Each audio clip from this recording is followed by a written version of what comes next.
Hello, and welcome to the College of Education Virtual Scholarship Information Session and Workshop.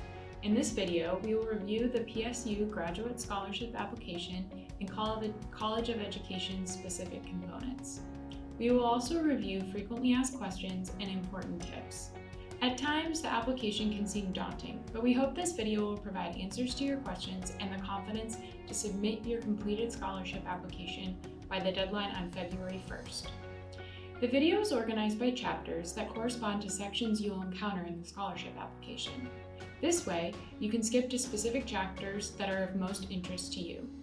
However, we encourage you to watch the video in full to understand all details of the application.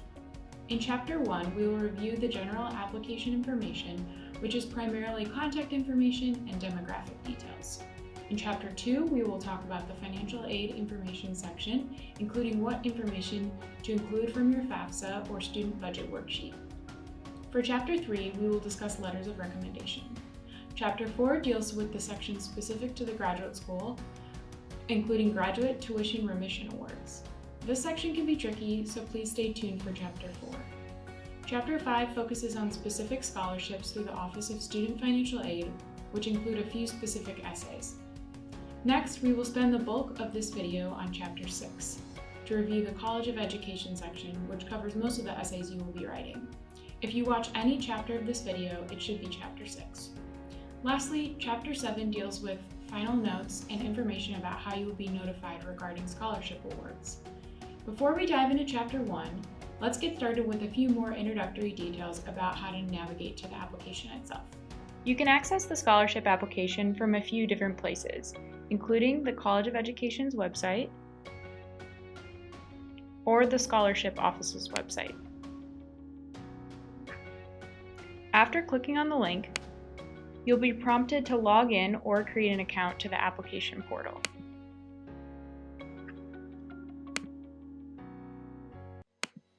This application login is completely separate from your admissions application or your PSU Odin account, so be sure to use an email address you check regularly, since this is how you'll be notified of important scholarship details.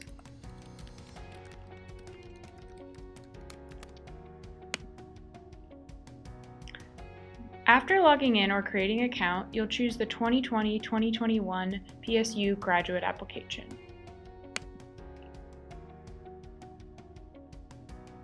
A few quick tips before we dive in. The application does not autosave and will log out after 45 minutes of inactivity. You can see the timer in the top of the tab. So be sure to save as you go and pay attention to the timer. Remember, all applications and relevant documents, including recommendations, are due by the deadline on February 1st at 11:59 p.m. with absolutely no exceptions. Submit your application well before the deadline so you don't experience any last-minute technological issues that prevent you from submitting on time. There are many different sections of this application, so we recommend beginning your application early, reviewing all components, and deciding which essays you will be writing.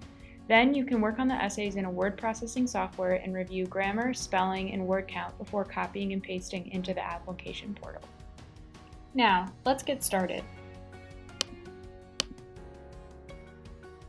Chapter 1, Graduate Application. The first section of the application you will encounter deals mainly with demographic information. Please review the eligibility criteria and instructions closely before beginning.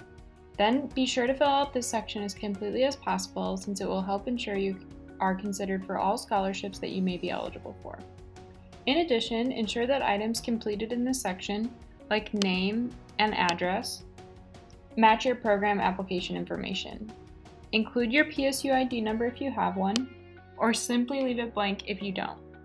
This is also where you will select College of Education as your specific department, and where you will indicate which program you're applying for in the major or area of interest drop-down menu. These selections will ensure you complete the College of Education specific section and are considered for the appropriate scholarships that correspond to your field of study. In this section, you will also do things like write about your educational goals, upload your resume, list all the colleges or universities you've attended, and upload copies of your college transcripts.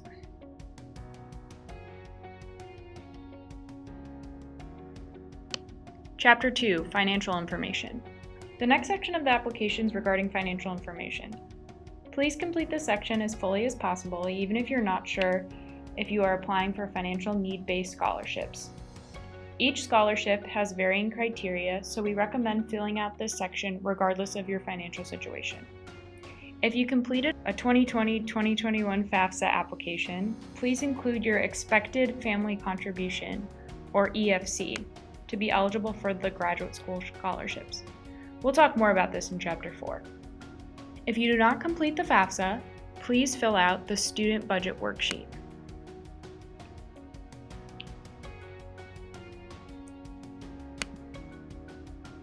In addition, please fill out the question that asks for further details on financial information. Your answer should include a short description of your financial situation. To be considered for all scholarships, including financial need-based scholarships, you must complete this section. Chapter 3, Letters of Recommendation. 2 letters of recommendation are required as part of the scholarship application process. Recommenders will complete an online form that is emailed to them after you enter their contact information into the application portal. Therefore, we highly suggest entering your recommenders' information in the system as a first step of your process so they have plenty of time to submit by the deadline. All recommendations must be submitted by the same application deadline of February 1st at 11:59 p.m. Recommendations can be submitted after you have completed and submitted your application, so do not put off submitting your application even if your recommendations are not complete yet. You will receive an email once your recommender has submitted their recommendation, but there is not a way to track the status of this, so please work closely with your recommenders to ensure they know the deadline. You can edit or change recommenders if they have not yet submitted a recommendation form, but cannot make changes after you've submitted your application.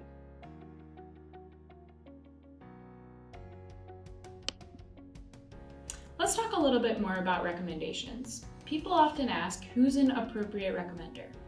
Recommenders should be people that can best speak to your skills, abilities, and potential to become an educator or counselor. Current or former supervisors, colleagues, mentors, and professors are all appropriate people to ask. Provide your recommenders with your essay so they can get a more accurate idea of what exactly they should focus on when writing your recommendation. Instruct them to focus on transferable skills so that even if your recommender has not seen you specifically in an education or counseling setting, they can speak to your abilities in these fields. While only 2 recommendations are required, there is a spot to enter the name and email address for a 3rd recommender on the application. This is an excellent idea in case for any reason one of your recommenders is not able to submit on time. So please consider adding a 3rd recommender just in case. Chapter 4, Graduate School. The next section of the scholarship application is simply titled Graduate School.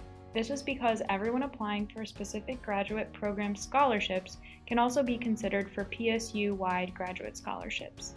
Please note that these scholarships require you to fill out the 2020-2021 FAFSA information that I mentioned.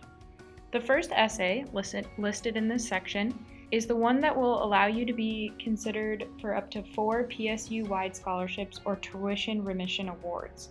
You must indicate which scholarships you are applying for in the first sentence of the essay. For example, you may write, I am applying for the Laurels, Sweetland, Lowe, and Jorgensen Awards.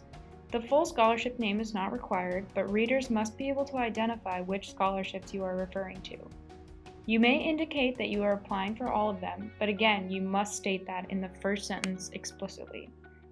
There is one additional essay on this page regarding public policy, and you are encouraged to complete this essay if you have experience on a public policy issue. Chapter 5, Office of Student Financial Aid and Scholarships. This chapter is for the Office of Student Financial Aid and Scholarship section. This section includes a few specific essays that relate to a few scholarships. The first essay is for students with disabilities to be considered for a number of different scholarships. The second essay is the Gwen Smith Endowed Scholarship for students who demonstrate financial need and academic achievement and are committed to impacting social change. The third essay is for the PSU Bookstore Scholarship for students who demonstrate academic excellence and commitment to community service. The next essay is for the RAPS Gerontology Study Scholarship for students studying health and age-related concentrations. The next scholarship is the Bill and Julie Young Scholarship, which is specifically relevant to the College of Education's master's degree in early childhood education, along with the master's degree in the School of Social Work. Please be sure to fill out this essay if you're studying in early childhood education. The Jack S. Samura Endowed Scholarship is also important to note since it is available to any student pursuing a master's degree at PSU. Please read the description for each scholarship carefully to decide if you will apply for it. If you have any questions about this section, please contact financial aid directly at askfa@pdx.edu or 503-725-3461. Chapter 6, College of Education. Be sure to complete this section as thoroughly as possible, as it is the most important section for individual scholarships through the College of Education. You will not apply for specific awards, but rather you will be considered for all scholarships that you may be eligible for. First, you are prompted to select specific endorsements, licensure areas, or other specific program focuses, if it is related. And also there's a section for subject area endorsements specific to teacher preparation programs. There are several other short yes or no questions in this section. So again, please be thorough and give your honest answer to each question. The first 3 essays in this section are required, so these are the most important essays to fill out. Review the rubric to get an understanding of what criteria your essays will be scored on. Remember that we want to hear you and your experience, not what you think reviewers want to hear. Spelling, grammar, and advanced vocabulary are considered in writing quality. The highest scores are given to essays that are well written, provide specific examples, and tell distinct stories that pertain to personal experiences. We recommend reviewing sample highly scored essay excerpts on the College of Education Scholarship website and comparing them to the rubric. You will see that the essays provide specific examples, tell a personal story, and are very well written. Let's talk about each question a little bit more in depth, since this is likely what you will be spending most of your time on. Question 1 is, tell us how your background and experiences have motivated you to become an educator or counselor. This question should include specific examples to illustrate why you want to become an educator or counselor. What is the moment that it really clicked for you that you wanted to pursue this career? This is much more impactful than simply stating you've always wanted to be a teacher, because reviewers want to hear your unique voice and story. Show examples of your commitment to the profession as opposed to simply telling readers that you are passionate. Question 2.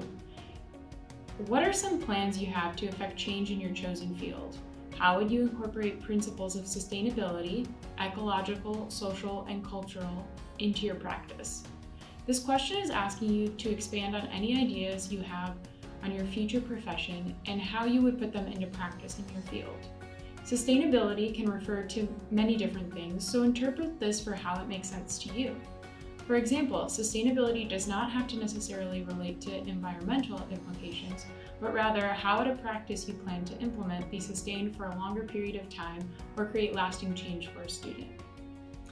Question 3. What do you consider important equity and social justice issues in your field? What are you most curious and eager to learn in your program regarding equity and inclusion? Think about what these words, equity, social justice, inclusion, mean specifically to you, and again, provide your experience, whether it deals with adversity you've personally faced or injustices you've witnessed. Your score will be based on your current understanding as well as what you want to learn in your graduate program. Readers should be able to identify your commitment and goals when it comes to understanding issues of equity. How do you know if an essay is relevant for you? Please see the COE scholarship page to review all College of Education awards and the programs that correspond to each. If an essay asks a question specific to working in the classroom, for example, and you plan to become a mental health counselor, then you probably shouldn't answer that. On the other hand, if you plan to become a math teacher, ensure you complete the essay related to STEM fields as it is in your best interest. The spreadsheet here will help you determine the extra essays you may want to complete depending on your program. A note about duplication. Do not simply copy and paste your essays for each prompt and tweak the wording slightly. Application reviewers will read your entire application, not just one essay, so ensure you have unique responses. We recommend using each essay as a time to highlight a different skill or experience through an example. However, also know that there's very little overlap between those that review your program application and those that review your scholarship application, so using parts of the same essay for both applications is fine. Now, back to the application. After completing the first 3 essays,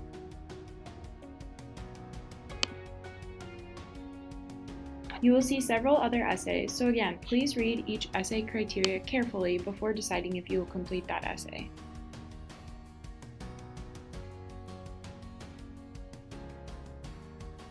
After clicking Next, you will be at the submission page, so ensure you have all components completed before finalizing your application.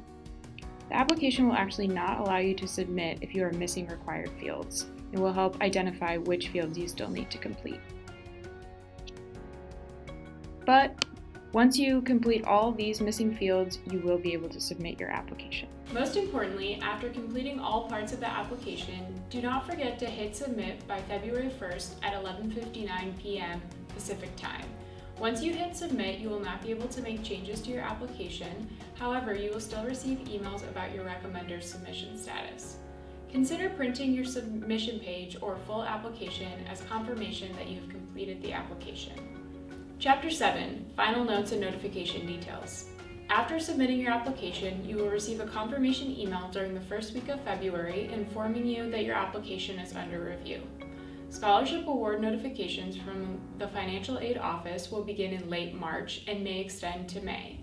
If you do not receive a scholarship award right away, you will receive a second email from the scholarship coordinator in mid to late April with further information. Notification of awards may extend beyond this timeframe if re-awarding occurs, so please keep both the admissions office and the scholarship coordinator informed of your plans to attend the COE or not. By May, if you have not been notified of any scholarship awards, you should plan on other ways of funding your program. If you have any questions about the scholarship application, please email coe_scholarship@pdx.edu or askcoe@pdx.edu. If you have any questions regarding financial aid, please contact askfa@pdx.edu. Follow this link to see a full list of application tips to refer back to while you're working on your application. This document also has more information about notification details after you submit your application. We hope this video has been helpful during the scholarship application, but please don't hesitate to reach out to us if you still have any questions. Remember that admissions staff receive an increase of inquiries around the deadline of February 1st, so starting your application now and identifying any questions early on is the best way to receive a prompt response before you have to submit your application. Thank you for watching this video, and we look forward to being part of your educational journey.